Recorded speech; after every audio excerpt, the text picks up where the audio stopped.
tayo'y di na nagkita. Magandang araw po sa inyong lahat, mga giliw naming tagapakinig. Narito na po ang huling yugto ng kasaysayan na itinampok namin sa linggong ito, dito sa ating dulang, Luha.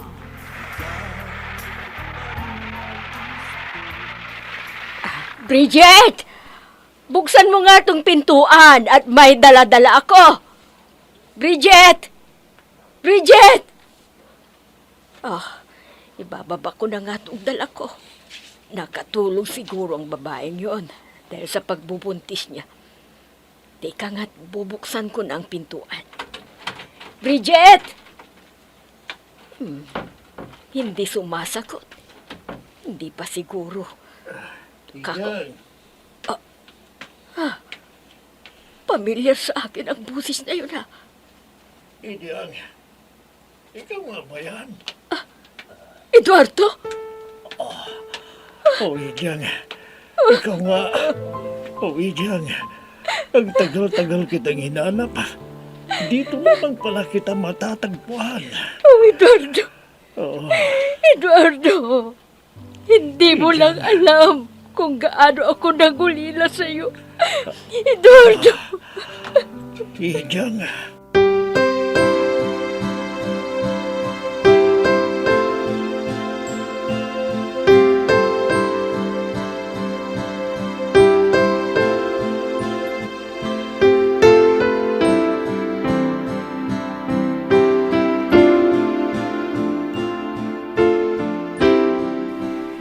Yan ang buong pangyayari. Nagka-amnesia ako. At ayon na rin sa mga kumupkup sa akin na mga magulang ni Bridget ay nakita nila ako na palakad-lakad sa daan. Tulala. Nang tanungin nila ako kung saan ako nakatira, hindi ko masabi. Maging ang aking pangalan ay hindi ko alam. At dahil mahirap lamang ang buhay ng pamilyang kumupkup sa akin, ay hindi nila ako nagawang maipatingin sa doktor. Matagal bago bumalik ang alaala ko. Pero nang manumbalik ang aking alaala, ay binalikan ko ang bahay natin. Subalit wala ka na. Idyang, Ang sabi ng mga kapitbahay natin, ay matagal ka na raw ng ibang bansa. Kaya ako nawalan ng pag-asa na makita kang muli. maniwala ka sa akin, Idyang. Hinanap kita na mahabang panahon. Ibinigay ko ang larawan mo sa iba't ibang istasyon ng pulis. Nagmakasakali akong mahanap ka nila pero wala ka. Dahil siguro sa bundok nakatira ang mga anak mumukop sa akin. Kaya wala silang makita. Ganun pa, mahal. Pwede pa tayong magsimulang muli.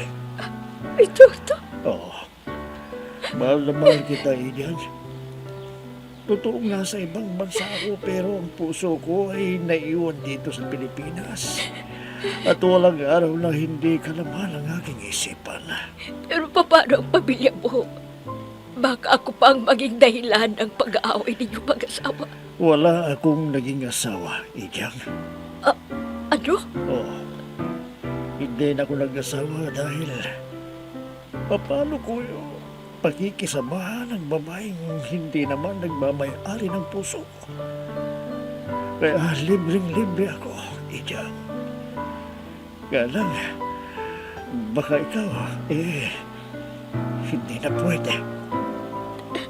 Tulad mo, hindi na rin ako nag-asawa pa.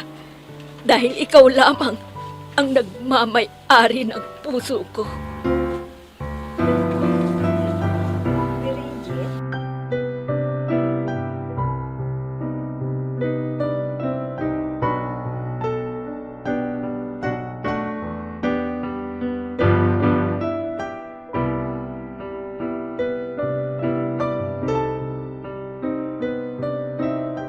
Mildred, ano bang meron? Bakit mo ako sinama dito sa mall? Ililibre mo ba ako? Oo, at hindi lamang kita ililibre. Ipag-shopping ko pa kayong dalawa ni baby mo. Talaga? Bakit? Naka-jackpot ka na naman ba? Oo, nakabenta ako ng bahay at medyo malaki-laki ang commission ko. Tamang-tama sa pangmatrikula ko sa susunod na semester. Oh, teka, anong gusto mo? Mag-shopping muna tayo o kakain muna tayo? Siyempre, magsha-shopping muna para makapagpapahinga tayo habang kumakain. Okay. Teka. Saan ka magaling nung isang araw, ha? Ikaw naman, dyan lang sa tabi-tabi. Babaeng ito. Buntis ka na nga at hindi magtatagal, isisilang mo na yatang batang yan. Pero, paglalakot siya pa rin ang nasa isip mo.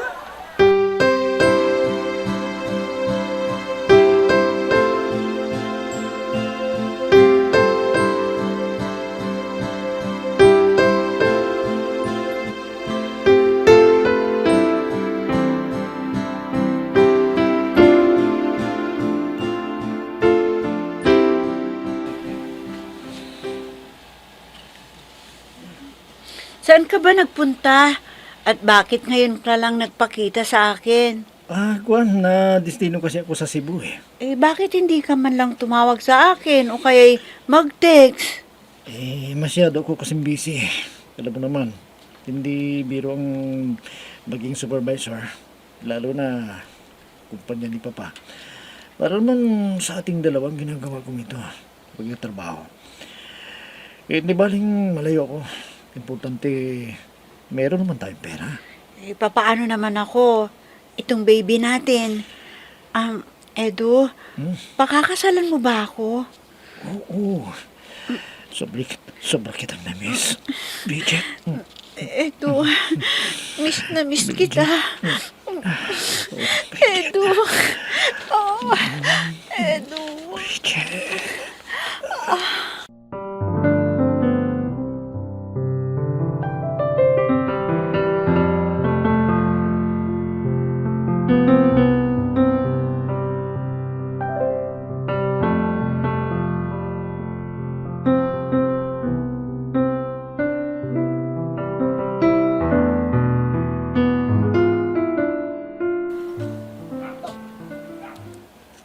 Parang hindi pa rin ako makapaniwala na magkikita pa rin kami ni Eduardo. Parang nananaginip ako sa nangyari. Hindi ko inasahan ang pagkikita namin ito ni Eduardo. Kararating lang pala ni Bridget. Buong akala ko ay naririto na siya sa bahay. Oh, Bridget! Umalis ka pala! Akala ko naririto ka lang sa bahay dahil linggo ngayon. Ang lagay pala niyan, ikukulong niyo ako dito sa loob ng bahay. Pwede ba, Inay? Tigilan na ninyo ako! Makapasok na nga sa kwarto ko, naaalibadbaran ako sa inyo!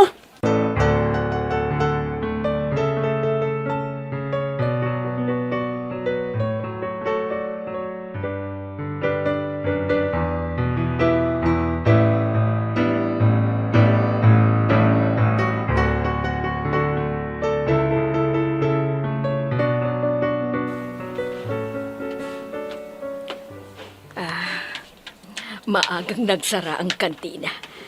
At gaya ng dati, ibinigay sa akin ng may-ari ng kantina ang mga hindi nabintang ulam. Palibhasa, walang pasok ang eskwela, kaya kukunti lamang ang niluluto. Naririto na pala ako sa harapan ng bahay. Naririto na rin siguro si Bridget. Teka, iniwan palang nakabukas ang pintuan ng bahay. Kabilin-bilinan ko sa kanya laging isara ang pintuan eh. Doon nakapasok na ako sa... May motorsiklo palang nakapark dito sa gilid ng bahay. May bisita ba si Bridget? Teka, wala namang tao dito sa sala. Hindi kaya nasa kwarto ang bisita niya. Babaeng yun talaga, oo. Sinabi kong si Mildred lamang ang dapat niyang papasukin sa kwarto niya eh. Nagpapapasok pa yata ng ibang tao. Sino kayang bisita niya? Teka nga, mapuntahan ko sa kwarto niya. Tamang-tama. Nakabukas ang Oh, hindi! Hindi totoo ang nakikita ko! Hindi totoo!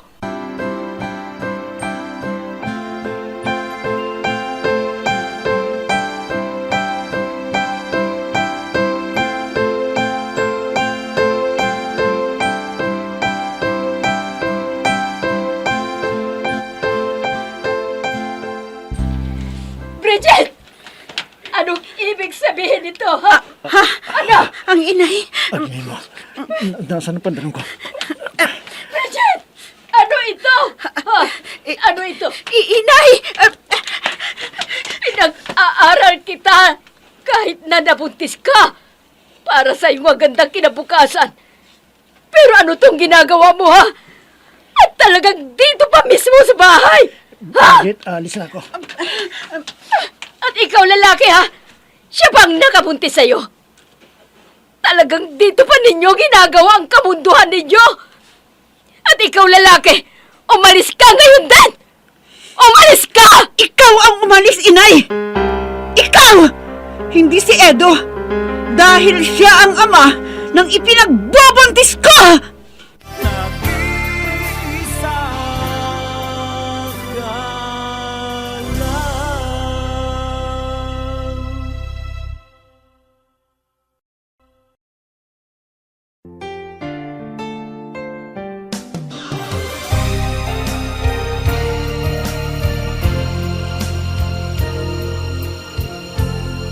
Magmula nang tayo'y di na nagkita, nadama Ano ka ba naman? Dumating lang ang inay ko eh. Kumaripas ka na ng takbo. Duwag ka ba? Anong luwag? Hoy, babae. Kung ikaw walang kahihiyan, ako meron. Tingnan mo ang nangyari. Nadatnan tayo ng inay mo na gumagawa ng kalasuan. Sinong hindi mapapahiya? Ha? Sino bang may kasalanan? Hindi ba't ikaw? May plano ka palang gumawa nun. Bakit sa bahay pa? Hindi mo na ako niyaya sa labas eh. Dati namang pumupunta tayo sa hotel. Hindi pa nga ako pinapadala ng papa ng budget ko. Tungkol wala akong pambayad sa inuupahan kong apartment eh. Hindi pa ako pinapadala ng pera. Hindi naman problema yan eh. Di dumito ka sa bahay.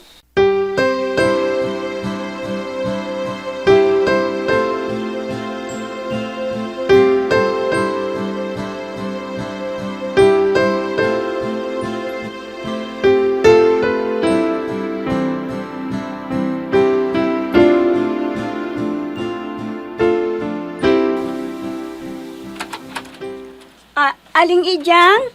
Kayo pala. Pumasok po kayo. Oh, nako. Pasensya na po kayo dahil kararating ko rin lang. Nagmamadali ako kanina. Kaya hindi ko na naayos tong bahay. Hindi ko naman maasahan si inay na maglilinis dito sa bahay dahil sa rayuma niya. Oh, sandali po. Ang tahimik ninyo. May problema ho ba kayo? Aling Ijang? Bakit po kayo umiiyak? May masama ho bang nangyari? Kay Bridget? Ang kaibigan po, hindi ko na talaga alam ang gagawin ko sa kanya.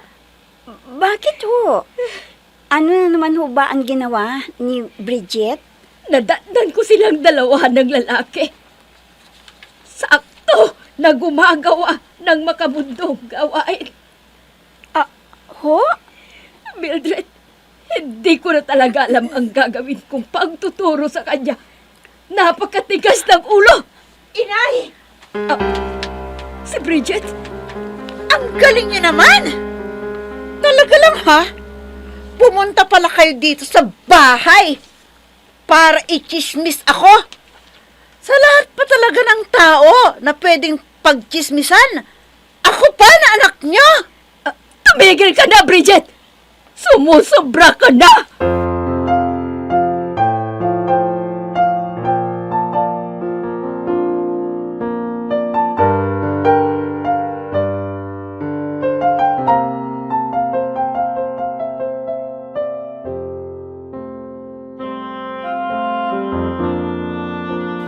Bakit ba hanggang ngayon ay hindi mo ako naiintindihan na?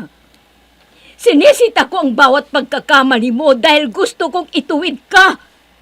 Pinag-aaral kita kahit na nabuntis ka para magkaroon ka ng magandang kinabukasan. Ganon! Pinag-aaral mo ako, kaya lahat na lang ng desisyon ko, pinapakialaman mo! Hindi naman sa ganon. Gusto ko lamang mabigyan ka ng magandang buhay. Ayokong Tama na! Bastos ka talaga, no? Ganyan ba talaga ang natututunan mo sa school? Hindi kita pinalaki at pinag-aral para bastusin lamang ako. Ganon! Ipinagmamalaki mo ang pagpapalaki at pagpapaaral sa akin! Kaya ba gusto mo kontrolin ang buhay ko? Ganon ba? Ang hawakan ako sa leeg dahil lamang sa sinasabi mong pagpapalaki at pagpapaaral sa akin? Pwes! Nanunumbat ka rin lang, kaya puputulin ko na ang ugnayan natin sa isa't isa at umalis ka na sa bahay na to! Bridget!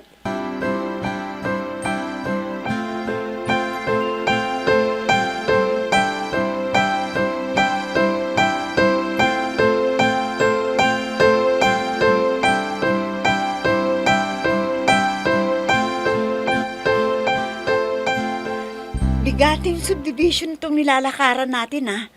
Panay malalaking bahay ang nandito. Pangmayaman. Si dami mo pa. Dahil mayaman talaga si Mr. Eduardo Villafuerte na asawa pala ng inay mo. Asawa ng inay? Oo, asawa niya. Alam mo, ang laki-laki ng bahay nila.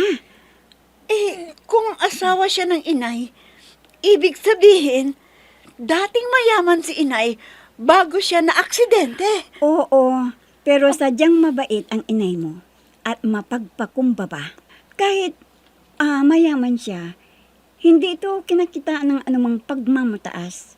Nakihalubilo siya sa mga gaya nating mahirap na hindi pinangangalandakan ang buhay na pinanggalingan niya nang bumalik sa kanyang alaala. Naririto na pala tayo sa harapan ng bahay nila. Halika at magdo-doorbell na tayo.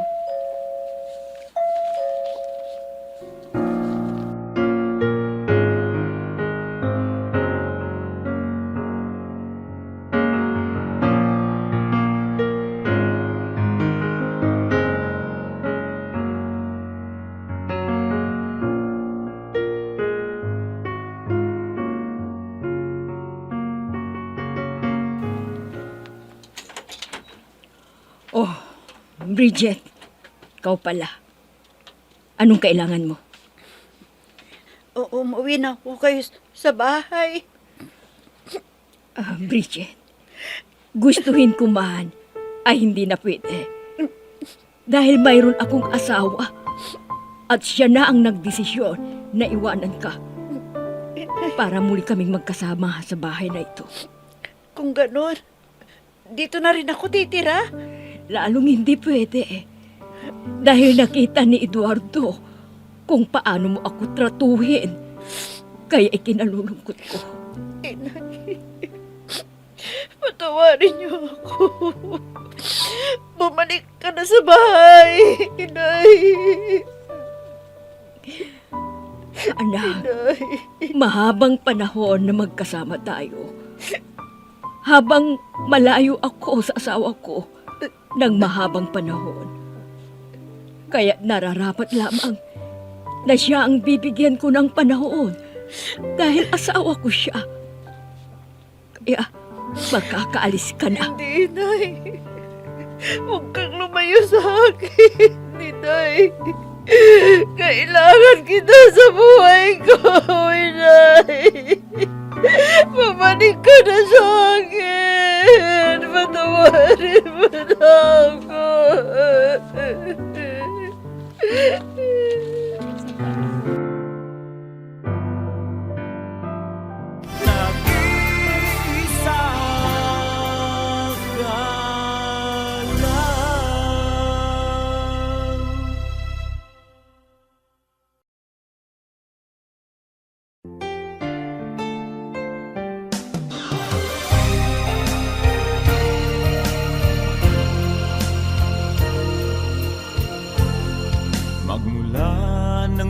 tayo'y di na nagkita. Sa panahon na mas marami ang mga taong makasarili, ay ating pahalagahan ang mga tunay na nagmamalasakit sa atin. Mga taong isinasantabi ang sarili para maipadama ang kanilang pagmamalasakit. Hindi man ito kadugo, sapagkat ang pagkakaroon ng pamilya ay hindi naman nakasalalay sa pagiging magkadugo. Mga giliw naming tagapakinig, diyan na po nagtatapos ang kasaysayan na itinampok namin sa linggong ito dito sa ating dulang. Luha! Mga nagbibigay buhay sa ating dula ay sina Mayra Abrehal Narnola, Susan Madigdang, Robert De Guzman, Jun Cabato, Emma Dalope, Andrea Solar, Ami Diaz, Jonathan Bravo, at si Oscar Ora. Technical Supervision at Musika, Oscar Ora. Nilapatan ng tunog ni Robert De Guzman, Willie Francisco. Sa panulat at direksyon, Eva Alcoriza. Inihahandog sa inyo ng F3 Recording Studio para sa Pambansang Radyo ng Pilipinas, Bombo Radio, Philippines. Pag-ibig ko